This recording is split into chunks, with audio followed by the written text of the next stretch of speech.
안녕하세요. 오늘 저희는 수백 년 동안 정말 뜨거운 논쟁의 중심에 있었던 책이죠. 마키아벨리의 군주론을 좀 깊이 파헤쳐 보려고 합니다. 특히 그 유튜브 채널 사람 사는 세상 노무현재단의 알릴레오 북스 분석을 바탕으로 해서요. 이 책의 핵심적인 통찰들을 좀 뽑아내 볼까 해요. 네, 맞습니다. 군주론 하면 흔히 목적을 위해서라면 수단 방법 가리지 않는다. 이런 냉혹한 현실주의로 많이들 아시는데 근데 사실 그 이면을 들여다보면요.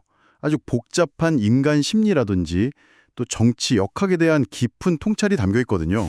그렇죠. 이 분석들을 통해서 우리가 권력이 어떻게 작동하는지 그리고 또 리더가 빠지기 쉬운 어떤 치명적인 함정들 이런 것들을 좀 생각해 볼 수 있을 것 같아요. 네, 가장 먼저 다뤄볼 부분은 역시 군주론에서 제일 유명한 구절 아닐까 싶은데요. 사랑받는 것보다는 차라리 두려움을 주는 편이 낫다. 하지만 절대 미움이나 특히 경멸을 받아서는 안 된다. 이거죠. 네, 맞아요.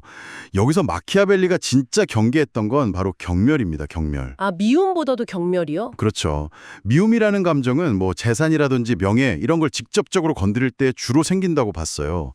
근데 경멸은 리더가 너무 변덕스럽거나 우유부단하거나 또 예측이 안 될 때, 그러니까 사람들이 자기 자신에게서 보고 싶지 않은 좀 평범하거나 어떨 땐 좀 저급하다고 여기는 그런 모습을 리더에게서 발견할 때 생긴다는 거죠. 아, 그렇군요.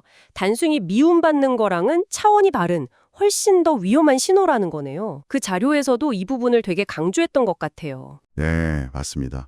그 알릴레오 북스 자료에서도 박근혜 전 대통령 사례를 들었죠. 국정농단 사건 때 사람들이 느꼈던 감정이 단순한 미움을 넘어선 일종의 경멸이었고 바로 그게 지지 기반이 완전히 무너지는 결과로 이어졌다고 분석하더라고요. 아, 그러니까 사람들이 리더에게 기대하는 어떤 최소한의 품격, 예측 가능성 이런 게 와르르 무너졌을 때 나타나는 반응인 거죠. 듣고 보니까 자료에서 현재 정치 상황이랑 연결했던 설명도 좀 떠오르는데요. 예를 들어 윤석열 대통령 관련해서 특정 논란들 있잖아요. 천공 개입 의혹이라든지 어떤 사진 논란 같은 것들.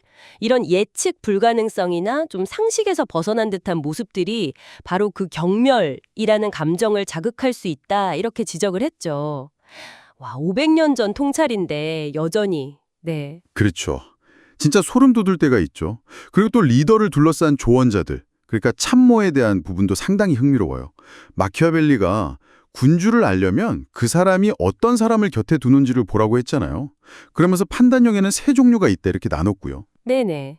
스스로 깨닫는 사람, 그리고 남의 설명을 듣고 아, 이게 맞구나 알아보는 사람, 마지막으로 둘 다 안 되는 사람. 이거였죠. 군주는 적어도 두 번째는 되어야 한다고요. 맞습니다. 스스로 모든 걸 다 알 수는 없겠죠. 없더라도 최소한 누가 옳은 말을 하는지, 어떤 조언이 정말 도움이 되는 건지 분별할 능력은 있어야 한다는 거예요. 마키아벨리는 이걸 심지어 보편적 법칙이라고까지 불렀어요. 스스로 현명하지 못하면 절대 좋은 조언을 받아들일 수가 없다. 아, 보편적 법칙? 네, 그 자료에서는 특히 그러니까 포르투나죠. 이 운에 의해서 권력을 잡았는데 스스로 학습하거나 판단할 능력이 없는 그 세 번째 유형의 리더, 이 경우가 가장 위험하다고 경고합니다. 왜 그 경우가 가장 위험하다고 분석을 했나요? 일단 좋은 조언을 들어도 뭐가 좋은지 구별을 못 하잖아요.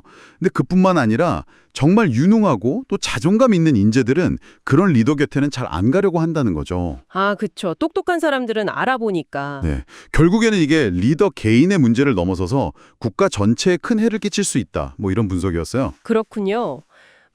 또 18장에 나오는 이미지 정치에 대한 내용도 좀 생각해 볼 지점인 것 같아요.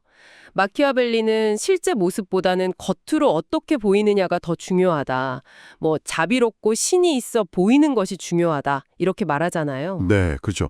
근데 이제 자료의 분석가들은 그건 어디까지나 마키아벨리 시대 얘기고 지금처럼 정보가 막 넘쳐나는 현대사회에서는 더 이상 그게 안 통한다고 비판을 하죠. 근데 여기서 흥미로운 지적이 뭐냐면 이제 이미지는 그 자체로 그냥 이미지가 아니라 내용, 즉 컨텐츠랑 바로 연결된다는 거예요. 아, 이미지 자체가 컨텐츠다. 네.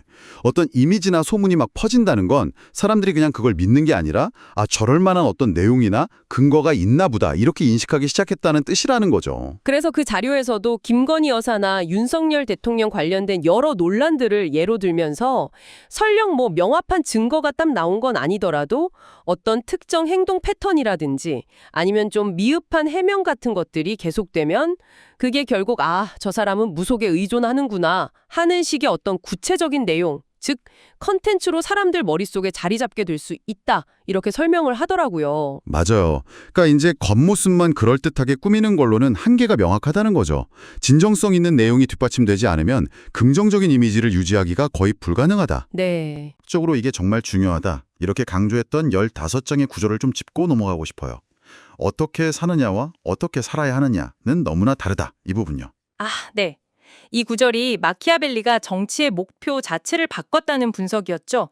이전 시대에는 뭐 자아실현 이런 거였다면 마키아벨리는 아주 현실적인 자기 보존, 즉 생존으로 그 목표를 전환시켰다는. 그렇습니다. 모든 가치체계가 막 흔들리는 그런 혼란기에 어떤 이상적인 규범이나 당위, 어떻게 살아야 한다. 이게 아니라 현실에서 실제로 사람들이 어떻게 하는가. 여기에 주목해야 살아남을 수 있다는 어떻게 보면 선언 같은 거죠.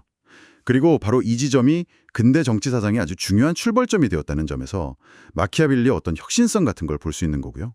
네, 오늘 이렇게 군주론에 대한 알릴레오 북스의 분석을 쭉 따라가 보면서 군주가 왜 경멸을 피해야 하는지, 또 리더의 판단력이 왜 그렇게 중요한지, 그리고 현대 사회에서 이미지 정치의 어떤 빛과 그림자까지 두루 살펴봤습니다.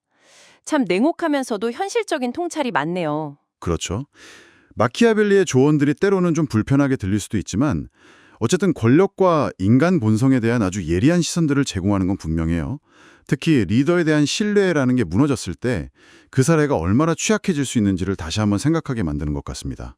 네, 오늘 이야기를 마무리하면서 이런 질문을 한번 던져보고 싶습니다. 만약 자료의 분석처럼 우리가 지금 리더에 대한 신뢰의 마지노선이 무너지는 그런 시기를 지나고 있다면 과연 우리 사회는 어디로 향하게 될까요? 마키아벨리가 경고했던 것처럼 시대의 흐름을 거스르는 듯한 리더십은 결국 어떤 결과를 가져오게 될지 한번 같이 고민해 보시면 좋겠습니다.